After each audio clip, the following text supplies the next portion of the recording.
નમસ્કાર, vibes of India સાથે હું સમીર. આજે એક ગંભીર બનાવ વિશે વાતચીત કરવી છે, જે મહારાષ્ટ્ર માટે મહત્વનો છે અને દેશની રાજનીતિ માટે એટલા માટે મહત્વનો છે કારણ કે પ્રધાનમંત્રી નરેન્દ્ર મોદી અને માફી આ બંને શબ્દ એકબીજાથી ખબર નહીં કેમ આમ રિપેલ થાય છે, અલગ અલગ છે. આ બંને ક્યારેય આપણને સાથે જોવા મળ્યા નથી. પરંતુ મહારાષ્ટ્રમાં એક વાત એવી થઈ જેના કારણે પ્રધાનમંત્રી નરેન્દ્ર મોદીએ માફી માંગવી પડી છે. જે પ્રધાનમંત્રી નરેન્દ્ર મોદીએ આપણે નહીં જોયું હોય કે ક્યારેય માફી માંગી હોય, તો પહેલી વાર એવું બન્યું હશે લગભગ કે પ્રધાનમંત્રી નરેન્દ્ર મોદીએ માફી માંગી છે. તો આ શા માટે માફી માંગવામાં આવી છે, એની પાછળના કારણો શું છે, શા માટે પ્રધાનમંત્રી નરેન્દ્ર મોદીએ માફી માંગી તો પણ વિરોધ થયો છે, અને આમાં શું રાજનીતિની ખીચડી રંધાઈ રહી છે, આ તમામ વાતચીત ઉપર વાતચીત કરવી છે. અને વાતચીત કરવી છે જનકભાઈ શાહ સાથે, વરિષ્ઠ પત્રકાર. સાહેબ, સ્વાગત છે આપનું વાઇબ્સ ઓફ ઇન્ડિયામાં. થેન્ક યુ સમીરભાઈ. સર, સૌથી પહેલા તો આ બનાવની વાતચીત કરો કે આ બનાવ શું હતો અને શા માટે પ્રધાનમંત્રી નરેન્દ્ર મોદીએ માફી માંગી છે. આ બનાવમાં જે શિવાજીની પ્રતિમા હતી એ પ્રતિમા ખંડાઈ ગઈ.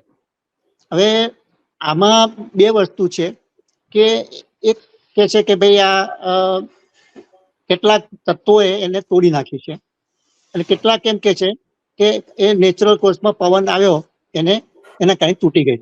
હવે આ વસ્તુ લોજિકલ બહુ મગજમાં ઉતરતી નથી, કારણ કે પવન આવ્યો હોય તો સ્ટીલની આટલી મજબૂત મૂર્તિ કે પ્રતિભા તૂટી જાય એવું કોઈ માનવાનું કારણ નથી. તો આમાં કોઈ ઈરાદાપૂર્વક જ તોડી હોય એવી પ્રાઇમા ફેસિસ એવું લાગે છે.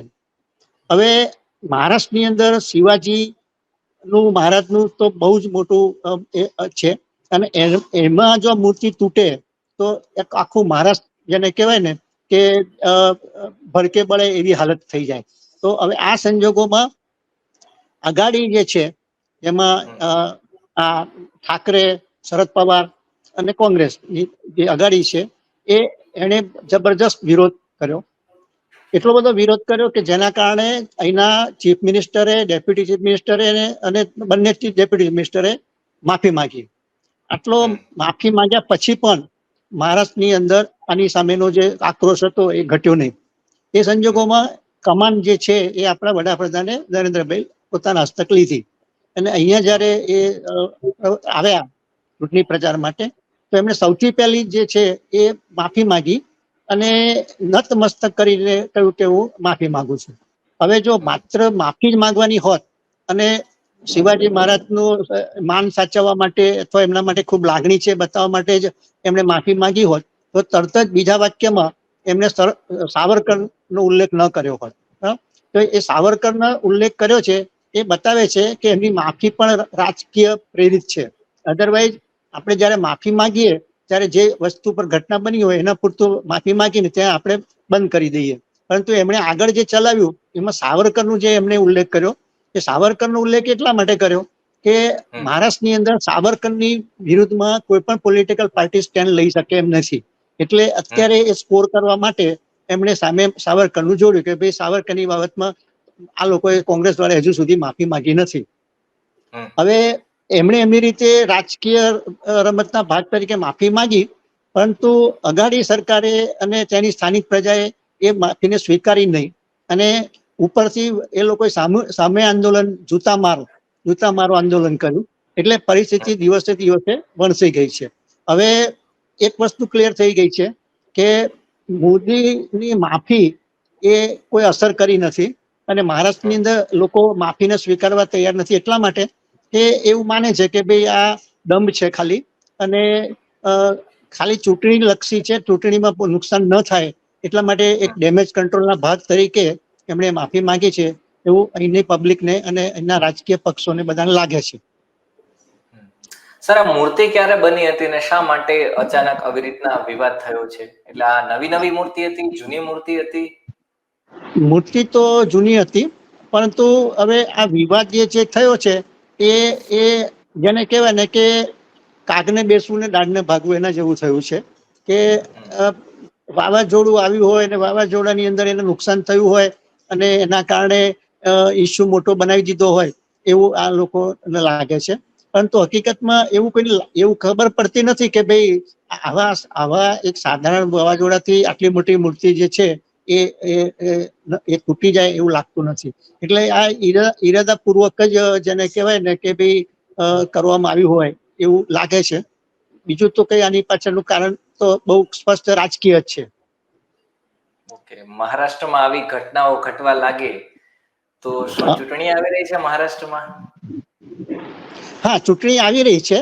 હવે એ તો બહુ સ્પષ્ટ જ હતું કે ભાઈ ચૂંટણી તો આપણે 4 રાજ્યોમાં આવવાની હતી, નક્કી હતી.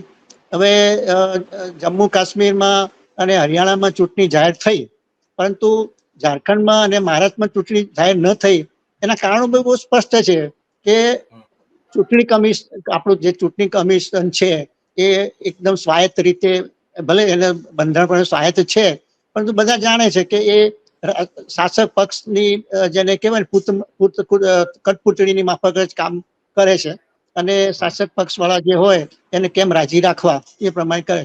હવે એક બહુ સ્પષ્ટ હતું કે સાથે 4 રાજ્યોની ચૂંટણી કરવામાં આવે તો મહારાષ્ટ્રની અંદર અત્યારની જે પરિસ્થિતિ છે, પરિસ્થિતિમાં અત્યારે અઘાડીનું પલ્લું નમે છે અને ભાજપનું અને જે ભાજપ સાથેની જે પક્ષો છે એનું મહાયુતિ જે છે એ અત્યારે બહુ ડામાડોળ પરિસ્થિતિમાં છે. એ સંજોગોમાં કોઈ પણ સંજોગોમાં સાયમેલ્ટેનિયસલી 4 રાજ્યોની ચૂંટણી ન થાય એ મોદી સાહેબનો હતો પ્રયાસ, અને પ્રયાસના ભાગ તરીકે અત્યારે આ ચૂંટણી હાલ પૂરતી તો એમણે ટાળી છે અને ભવિષ્યમાં લગભગ એમ કહેવાય છે કે દિવાળી પછી આ ચૂંટણી થશે. એટલે ઓક્ટોબરની 5મી તારીખે આ બંને રાજ્યોની ચૂંટણીના પરિણામો આવી જાય પછી એ લોકોની જે આખી જે છે ને રણનીતિ એ છે કે આપણે એના રિઝલ્ટ જોઈ લઈએ, તેલ જોઈએ, તેલની ધાર જોઈએ અને કઈ પરિસ્થિતિ ત્યાં બંને રાજ્યોમાં આપણી થાય છે એના આધારે પછી આપણે અહીંયા આગળ કરીએ. કારણ કે 4 રાજ્યોમાં એકી સાથે ચૂંટણી કરવામાં એ લોકોને જોખમ લાગતું હતું, એટલે એ લોકોએ ઇલેક્શન કમિશનને મેનેજ કરી અને એમણે ચૂંટણી હાલ પૂરતું તો લંબાવી દીધી છે. સર, આપ વરિષ્ઠ પત્રકાર છો એટલા માટે મારે જાણવું છે, જેમ ગુજરાતી વ્યક્તિ હોય માથે પાઘડી પહેરે અને પાઘડી એને ઉતારવાનો વારો આવે, એવી જ રીતના પરિસ્થિતિ થાય જ્યારે મહારાષ્ટ્ર વિસ્તારની અંદર શિવાજી મહારાજની મૂર્તિ તૂટે અથવા તો એનું ખંડન થાય. એટલે આ સેમ પરિસ્થિતિ થાય, નીચે જોવા જેવું થાય. તો લોકો આ બનાવને સર કઈ રીતના જોઈ રહ્યા છે? લોકોને આ બનાવમાં સ્પષ્ટ રીતે જેને કહેવાય કે રાજકીય રીતે ઉદ્ધવ ઠાકરેને જેને કહેવાય કે નુકસાન પહોંચાડવા માટે ભાજપ તરફથી પ્રયાસ કરવામાં આવ્યો છે એવું અહીંની સ્થાનિક પ્રજાને લાગે છે. કારણ કે સ્થાનિક પ્રજા જે મહારાષ્ટ્રની જે છે એ બાલ ઠાકરે થી બહુ જ પ્રભાવિત છે અને ઉદ્ધવ ઠાકરે માટે એમને સહાનુભૂતિનું મોજું થયું છે. એ આપણે લોકસભાની ચૂંટણીમાં પણ જોઈ લીધું કે ભલે કાયદેસર રીતે એને રેકગ્નિશન ના મળ્યું, બરાબર, પરંતુ પબ્લિકની અદાલતમાં તો ઉદ્ધવ ઠાકરેના પક્ષને લોકોએ માન્યતા આપી દીધી છે. એ સંજોગોમાં હવે જે પરિસ્થિતિ છે એ જોતા એમ લાગે છે કે ભાજપના માટે અહીંયા વિધાનસભાની ચૂંટણી જીતવી અથવા તો મહાયુતિને ચૂંટણી જીતવી, બહુમતી મેળવવી અને પોતાની સરકાર રચાય એવું અત્યારના સંજોગોમાં તો લાગતું નથી. હવે ભવિષ્યમાં આગળ શું થાય છે, સીટ શેરિંગમાં કેવો ઝઘડા થાય છે, કેવી રીતે સમાધાન થાય છે, એટલે હાલના તબક્કે કોને કેટલી સીટ મળશે એ કેવું બહુ પ્રીમેચ્યોર છે.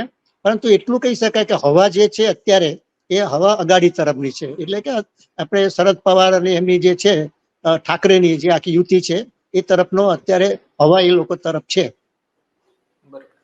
સર, આપણે જે ઓડિયન્સ છે ગુજરાતી છે, એટલા માટે સર મારે આપની પાસેથી એ પણ સમજવું છે કે આ મહાવિકાસ અઘાડી શું છે?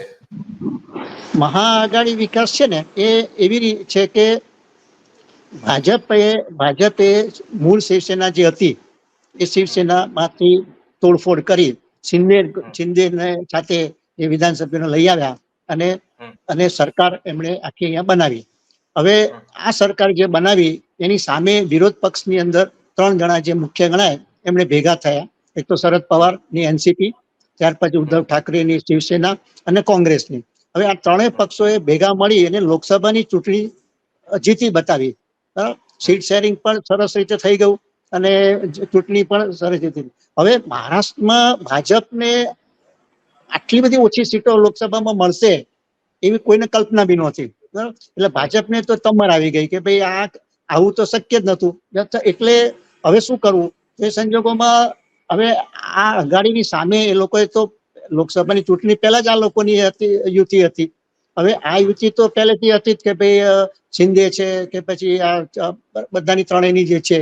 તો હવે પરિસ્થિતિ એ છે કે ભાજપને મોટા ભાઈ બનવું છે. વિધાનસભા લોકસભામાં તો ઠીક છે, પણ હવે ભાજપને એમ છે કે ભાઈ મોટા ભાઈ તરીકે હું રહું. હવે ભાજપ અને શિંદે અને અજીત પવાર.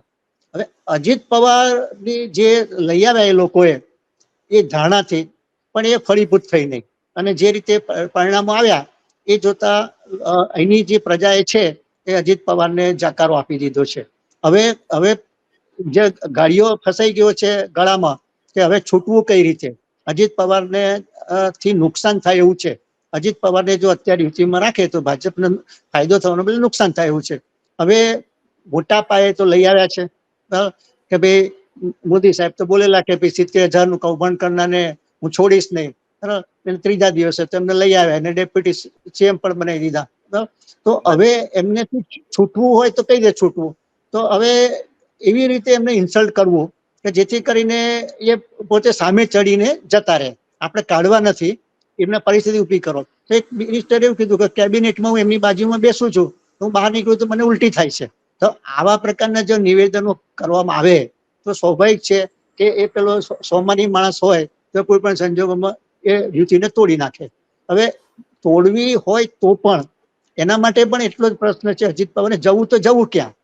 કારણ કે આજે જે કાકાને સાથે વિશ્વાસઘાત કરી અને એમણે આ બાજુ આવી ગયા છે, હવે કાકાને ત્યાં પાછું તો જવાયું છે નહીં. તો હવે એમની પરિસ્થિતિ એવી છે કે લાફો મારીને પણ ગાલ લાલ રાખવો પડે એમ છે. એવી હાલત શિંદેની પણ છે.